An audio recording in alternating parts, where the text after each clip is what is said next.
Now see your next phenomenon of the light, which can be explained with the help of the wave optics or by assuming that the light is in the form of the wave, and here that is a polarization of light.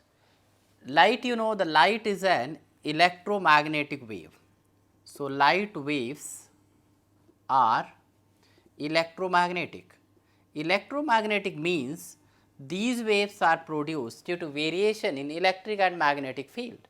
It means we can write here like if the suppose wave is traveling along x axis, then we can write here E y is equal to E naught sin k x minus omega t.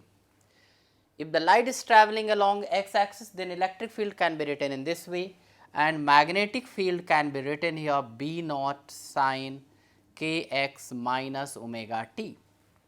It means in electromagnetic waves, light, electric and magnetic field oscillates sinusoidally perpendicular to the propagation of the wave. Here we can write a k is equal to 2 pi upon lambda and omega is equal to we can write here 2 pi upon t.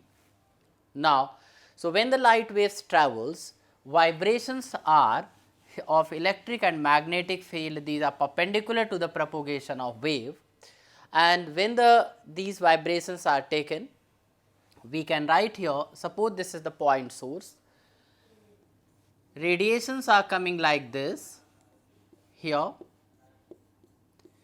In this case, we can take component of all these vectors along y and z.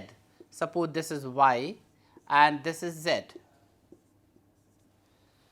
So, when these are the electric field vectors, when these vectors are taken, the component of these vectors are taken along y and z, we can get finally like this, all the vibrations along the y axis this and z axis here.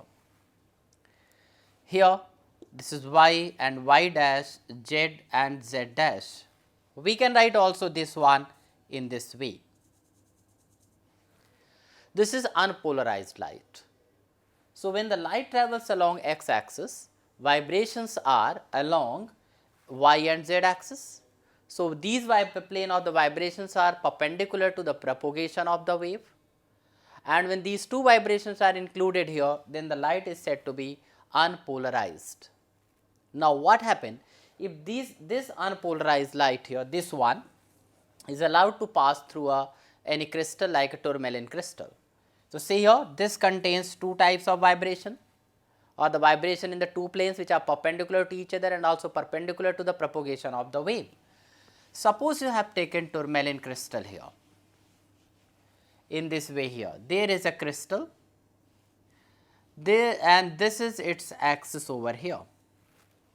Now, when unpolarized light fall over here containing the two vibrations, the vibrations which are parallel to this axis will be passing through it and the vibrations which are perpendicular to this will be stopped over here.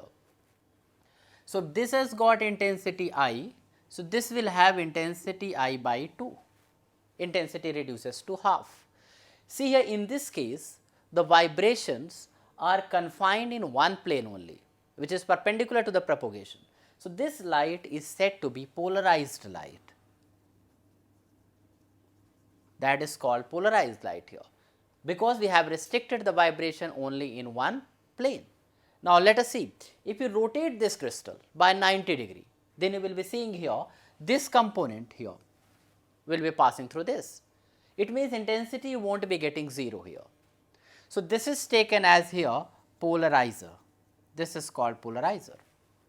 Now, if this polarized light is passed through again another crystal, this is called here tourmaline crystal.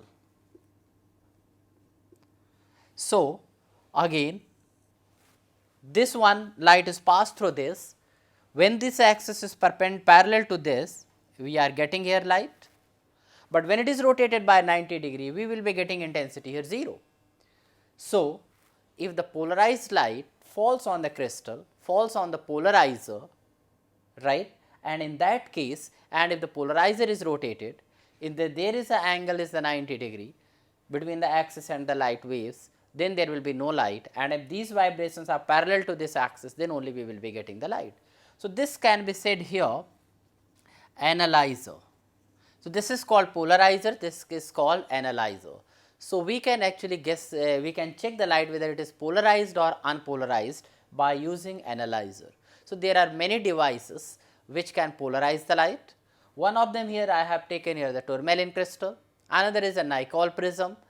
We can polarize the light by scattering also, and we can polarize the light by reflection also. So, we will be doing now these parts here.